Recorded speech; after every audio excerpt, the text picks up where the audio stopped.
हबीब अजमी की बारगाह में हाजिर हुआ। कौन हाजिर हुआ? एक डाकू हाजिर हुआ। हबीबी अजमी के तमाम मुरीद आपके पास बैठे थे। आपके मुरीद ने कहा, हुजूर ये तो डकैत है, ये चोर है और तौबा करने हम नहीं मानते। कहा हुजूर, हबीबी अजमी से कहा, हुजूर मैं तौबा करना चाहता हूँ, मुझे तौबा करा दीजिए। हबीबी अजमी ने इरशाद फरमाया, ये बता तू क्या काम करता था? कहा हुजूर मैं डकैती करता था। कहा हुजूर इसने बड़े बड़े आलिमों की बात न मानी, बड़े बड़े मुफ्तियों की बात न मानी। हुजूर ये झूठ बोलता है, ना ये जब ये डकैती डालता है ना ये देखता है कि गरीब कौन है, ना ये देखता है कि अमीर कौन है। इसे लूटने से मतलब है हुजूर, ये तौबा नहीं, ये झूठ बोलता है। कहा नहीं हुजूर, कदमों पे पड़ गया। हबीब अजमी से कहा, हुजूर मुझे तौबा करा दीजिए। हबीब अजमी ने इरशाद फरमाया, ये बता कि तुझे कब से शौक चढ़ गया कि मैं तौबा करना चाहता हूँ? कहा हुजूर मैंने काफिला लूटा। जब काफिला लूटा तो लूटने के बाद मेरी बीवी ने कहा, सुनो काफिले में बहुत सारा माल लूटा है, जाओ एक पार्टी दी जाए, अपने दोस्तों को दावत दी जाए, जाओ अपने तमाम दोस्तों की तुम दावत कर दो और कल शाम का खाना यहीं पर खाएंगे जितने भी तुम्हारे दोस्त हैं। हबीब अजमी ने इरशाद फरमाया, फिर क्या हुआ? तो उस डाकू ने कहा, हुजूर मेरी बीवी ने सादो सामान लिख कर दिया और कहा जाओ बाजार से ये सब्जी खरीद कर लाओ। अल्लाहु अकबर। हुजूर में सब्जी मैंने खरीदी, बाजार से तमाम सादो सामान खरीदा, लेकिन हुजूर वजन इतना हो गया था कि मुझे एक मजदूर की जरूरत थी। ये किसकी बारगाह है? एक अल्लाह के महबूब बंदे की बारगाह में ये बयान फरमा रहा था। कहा हुजूर मुझे एक मजदूर की जरूरत थी। मैंने कहा ठीक है मैं लेकर आया। जब उसने सादो सामान खरीद लिया प्यारे मुसलमानों, तो एक थोड़ी दूर पर एक उसे 10-12 साल का बच्चा नजर आया, जिसका चेहरा बहुत ही खूबसूरत था। उसका चेहरा बड़ा नूरानी चेहरा था। वो चेहरा देखकर दंग रह गया। वो कहा हुजूर मैं मन ही मन में सोचने लगा, ये कोई बच्चा कोई ऐसे वैसे खानदान का नहीं बल्कि ऊंचे खानदान का नजर आता है। उस मैंने बच्चे से पूछा, बेटा कैसे खड़े हो? तो हुजूर उसने कहा था कि मैं मजदूर हूँ, मैं मजदूरी के लिए खड़ा हूँ। तो कहा हुजूर, मैंने उससे कहा क्या बताओ मेरी मजदूरी करोगे? कहा क्या सामान है? अल्लाहु अकबर। हुजूर मैंने कहा मेरे कुछ सादो सामान है, बताओ कितने दीनार लोगे? तो हुजूर उस बच्चे ने कहा था मैं 3 दीनार लूंगा। लेकिन हुजूर मैंने कहा था मैं तुमको 2 दीनार दूंगा। लेकिन उस बच्चे ने कहा था मैं 2 दीनार तो ले लेता, लेकिन मैंने अपनी माँ से वादा किया है, मैंने अपनी माँ से वादा किया है और मेरी माँ ने यह कहा था बेटा 3 दीनार लाना तभी घर का खर्चा चलेगा। नहीं मैं 2 दीनार नहीं बल्कि 3 ही दीनार लूंगा। उस डाकू कहता है हुजूर मैं 3 दीनार में मैंने सौदा तय कर लिया। अब उस बच्चे ने वो सादो सामान उठाया। हुजूर बहुत ही शिद्दत की गर्मी पड़ रही थी, सूरज तेज का पड़ रहा था, लेकिन हुजूर मैंने उस बच्चे से कहा ठीक है मैं तुझको 3 दीनार दूंगा। उस बच्चे ने सादो सामान उठाया और उठाने के बाद अब वो चलता रहा, लेकिन हुजूर मैंने उसके जब चेहरे पर निगाह पड़ी तो उसके माथे पर पसीना आ रहा था, इतना पसीना आ रहा था मुझे ख्याल आया और मैं कहने लगा बेटा क्या बात है, बड़ा पसीना आ रहा है, कुछ आराम कर लो। तो उस बच्चे ने कहा था मुझे आराम नहीं चाहिए, अभी मैं आराम लूंगा तो कुछ देर बाद आपको बता दूंगा। वो चलता रहा। हुजूर मेरा घर जहाँ था उससे पीछे एक गांव पड़ा, उस गांव के अंदर ज़ोहर की अजान हुई। उस बच्चे ने सादो सामान रखा और रखने के बाद कहा मुझे नमाज पढ़ने की इजाजत दे दो। मैंने कहा ठीक है बेटा जाओ नमाज पढ़कर आओ। हुजूर जैसे ही वो बच्चा मस्जिद पहुंचा उसने वुजू किया, नमाज अदा की और नमाज अदा करने के बाद वो जल्दी वापस आ गया।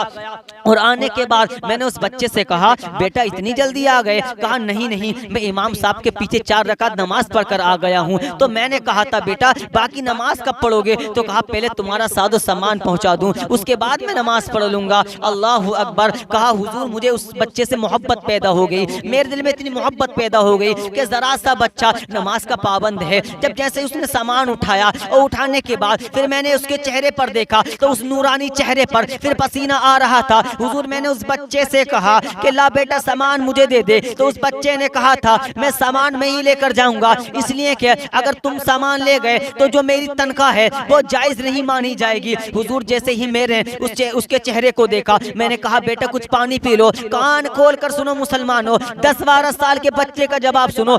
बच्चा कहता है मैं पानी तो पी लेता लेकिन मेरा रोजा है। सुभान अल्लाह सुभान अल्लाह। उस बच्चे ने कहा मेरा रोजा है, मैं हरगिज हरगिज पानी ना पीऊंगा। अब उसके मेरे दिल में कहता हुजूर, मेरे दिल में और मोहब्बत पैदा हो गई। होने के बाद अब जैसे ही घर आया, आने के बाद मैंने सारा किस्सा अपनी बीवी को सुनाया। अब उसकी बीवी ने कहा जाओ मेरे सर के ताज, आज उस बच्चे को घर पर रोक लो। सारा किस्सा सुनाया तो मेरी बीवी को भी उस बच्चे से मोहब्बत हो गई। अब इतनी मोहब्बत हो गई, अब जैसे ही मैं करीब गया तो मैं कहने लगा बेटा रोजा अफ्तार के जाना, मगरिब के बाद जाना। लेकिन बेटा कहता है नहीं मुझे अभी जाना है, इसलिए कि मेरी माँ मेरे घर पर इंतजार कर रही होगी। यकीन जानो प्यारे मुसलमानों, जो माँ की बात मानता है वो कामयाब हो जाता है। उस बच्चे ने कहा मेरी माँ मेरे इंतजार कर रही होगी, दस्तरखान पे अकेली रोजा अफ्तार करेगी, मैं जाता हूँ। कहा बेटा रोजा अफ्तार के चला जाना, मैं तुमसे मना नहीं करता। वो बच्चा रुक जाता है और रुकने के बाद वो दस्तरखान जो दावत डाकुओं को करनी थी, जो डाकुओं उस डाकू को अपने दोस्तों की दावत करनी थी, सारों की दावत को भूल गया। उसकी मोहब्बत ऐसी पैदा हो गई। लेकिन यार हुजूर हबीब अजमी की बारगाह में कहने लगा हुजूर मेरी एक बेटी थी,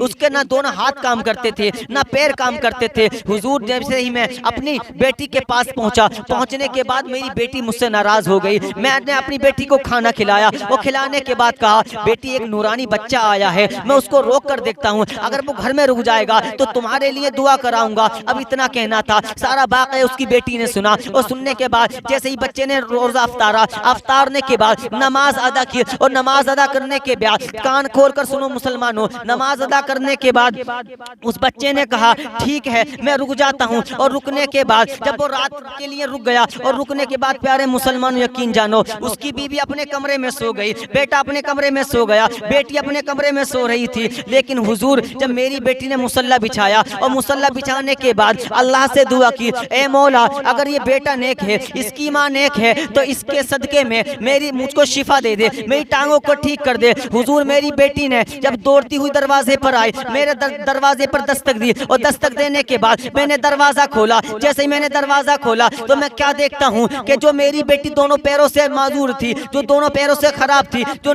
चलकर नहीं आ सकती थी, वही बेटी आ गई, चल कर आ गई। और आने के बाद मैंने दरवाजा खोला, मैंने अपनी बेटी से पूछा बेटी ये कैसे हो गया? तो मेरी बेटी कहती है अब्बा जो बेटा घर में आया है, जो बच्चा घर में आया है वो बड़ा ही नेक है। तो मेरे बाप ने कहा था कि तुझे कैसे मालूम कि वो नेक है? कहा अब्बा जान जब मैंने मुसल्ला बिछाया, और मुसल्ला बिछाने के बाद मैंने दुआ की, ए मौला अगर ये बेटा नेक है, अगर इसकी माँ नेक है, तो इसके सदके में मुझे तू शिफा दे दे। ए मेरे अब्बा, जैसे ही मैंने अल्लाह से दुआ की, अल्लाह ने उनके सदके में मुझे तंदुरुस्ती अता कर दी, मेरा माजूर जो बीमारी थी उसको दूर कर दिया, और अल्लाह ने मुझे ठीक कर दिया। इतना कहना था। बच्चे के कमरे के करीब गए, कमरा खोल कर देखते हैं ना बच्चा मौजूद है, कोई मौजूद नहीं है, कमरा खाली है। लेकिन इस पर खत मिला था, उस खत में लिखा हुआ था हमने तुम्हारा घर छोड़ दिया है, हमने तुम्हारा घर छोड़ दिया है, अब तो हमारा पर्दाफाश हो गया है। वो बच्चा कोई और नहीं प्यारे मुसलमानों, अल्लाह का नेक बंदा था।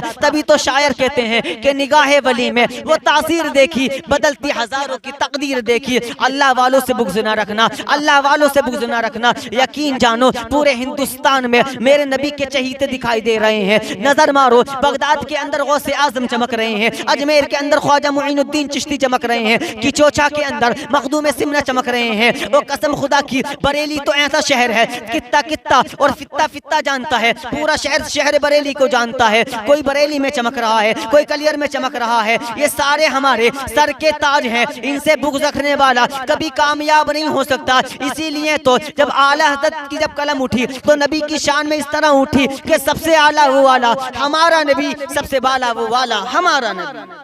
अल्लाह के वलियों से बुग़्ज़ न रखना, अल्लाह के वलियों से मोहब्बत पैदा करो, इसलिए कि ये जो अल्लाह के वली होते हैं हमारे लिए दुआ करते हैं। और जो लोग ये कहते हैं कि अल्लाह के वलियों से क्यों मांगते हो, तो मैं ये कहता हूँ हम अल्लाह के वलियों से नहीं मांगते, बल्कि अल्लाह के वलियों से, अल्लाह के नेक बंदों से हम ये दुआ कराते हैं कि आप अल्लाह के महबूब बंदे हो, आप अल्लाह से हमारे लिए दुआए मग़फ़िरत की दुआ कर देना कि अल्लाह ताला जब नज़ा का वक्त आए तो अल्लाह ताला हमारी ज़ुबान पर कलमा शरीफ हो और साथ ईमान कि हमारी रूह निकल जाए। अल्लाह ताला हम सबको वलियों से मोहब्बत करने की तौफीक अता फरमाए। इस्लाम जिंदाबाद, दुश्मनान इस्लाम मुर्दाबाद। वमा अलैना इल्लल बलाग। अस्सलामु अलैकुम व रहमतुल्लाह।